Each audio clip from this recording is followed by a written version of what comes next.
বৰ্তমান সময়ত উপস্থিত হৈ আছো শিৱসাগৰ জিলা হাঁহচৰত বুলি ক'ব লাগিব। হাঁহচৰত এজন বিশেষ ব্যক্তি আমি যিহেতু লগ পাইছো আছামটক আহি ইয়াত আমি দেখা পাইছো যে কি মিষ্টাৰ ইণ্ডিয়া বিজিত গগৈ আমাৰ লগত যিহেতু আছে, আমি তেখেতৰ পৰা কিছুমান কথা জানিব চেষ্টা কৰিম।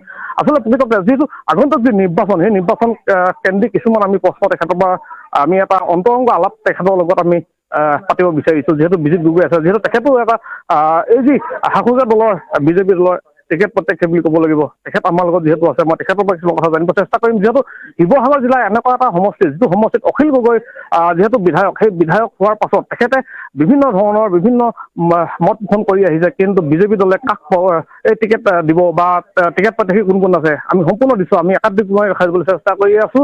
যিহেতু মই বৰ্তমান সময়ত যি শিৱসাগৰ জিলাতে উপস্থিত হৈ আছো, শিৱসাগৰ জিলা হাঁহচৰত আছো। হাঁহচৰত যিহেতু বিজিত গগৈ ডাঙৰীয়াক আমি লগ পাইছো, আমি তেখেতৰ পৰা কিছুমান অন্তৰংগা আলাপ যিহেতু আমি আলোচনা কৰিব বিচাৰিছো যে তেখেতে কিবা টিকেট বিচাৰিব নেকি বা আগন্তুক যি নিৰ্বাচন তেখেতে অৱতীৰ্ণ হ'ব নেকি, এক ডাঙৰ প্ৰশ্ন। আমি তেখেত যিহেতু আছে, মই তেখেতৰ ওচৰলৈ আহিছো, মোৰ সহযোগ অকণমান আগুৱাই আহিবলৈ কৈছো। বিজিত দা, ভাল লাগিছে আজি আপোনাক লগ পাইছো। আজি যিহেতু মিষ্টাৰ ইণ্ডিয়াক আমি কাষত পাইছো, আছামটক আহি পাইছো, কেনেকুৱা অনুভৱ এতিয়া বৰ্তমান সময়ত? আছামটকৰ সকলো কাৰ্যকৰ্তা, বিশেষকৈ তোমালৈ বহুত দিনৰ পিছত দ্বিতীয়তে অকণমান সময় আহিবলৈ কৈছো যিহেতু সকলোলৈকে মোৰ মান্য অনুসাৰে মৰম শ্ৰদ্ধা যাচিছো। ত' এতিয়া আপুনি কি কৈছে?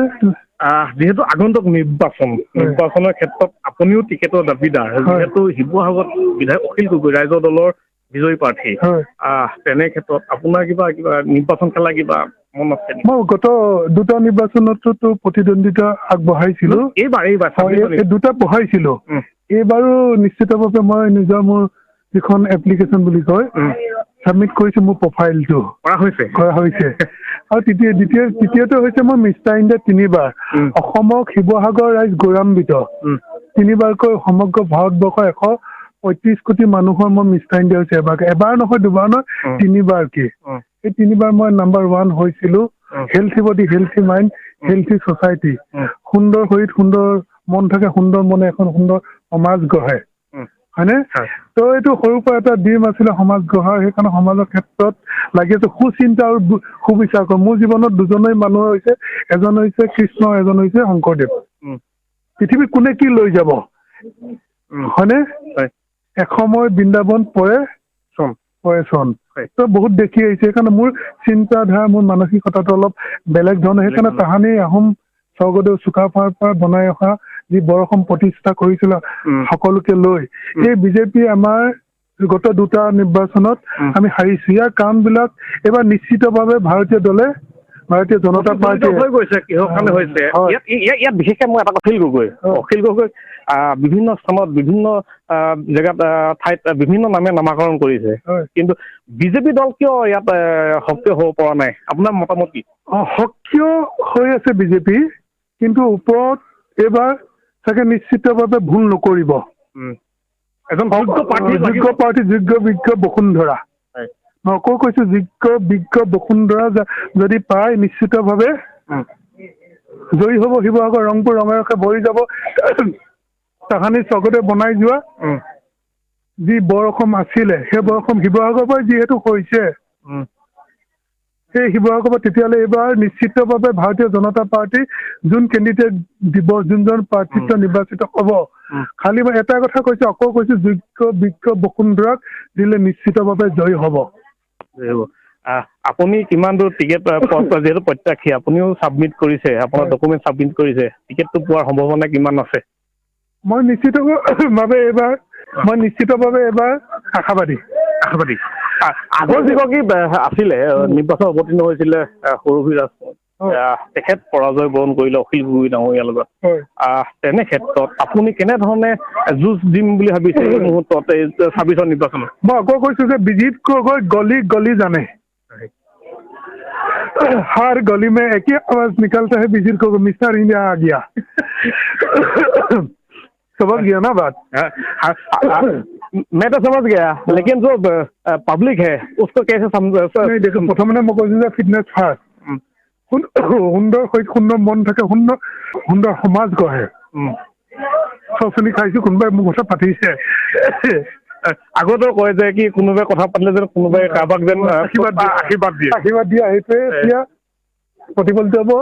এবাৰ নিশ্চিতভাৱে দলে নিশ্চয় মোৰ প্ৰতি এবাৰ শিৱসাগৰ সমষ্টিৰ পৰা হেৰি কৰি দিব মানে টিকেটটো আপুনি বিবেচনা কৰিব বুলি মই আশাবাদী। হয়, আমাৰ আসাম টক্সৰ জৰিয়তে অসমৰ মুখ্যমন্ত্ৰী হিমন্ত বিশ্ব শৰ্মা ডাঙৰীয়াক কি ক'ব বিচাৰিব, কেনেধৰণে টিকেটটো পাব বা কি কৰিব?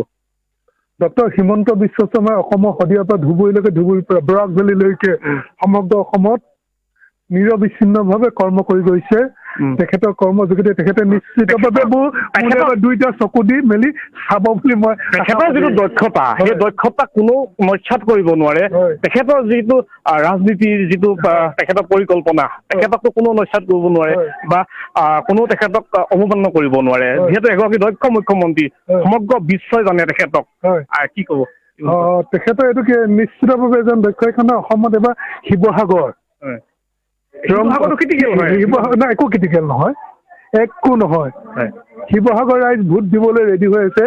যদি ভুল কৰে, মই কৈছো যদি ভুল কৰে তেতিয়াহ'লে নিশ্চিতভাৱে বহুত ভুল হৈ যাব।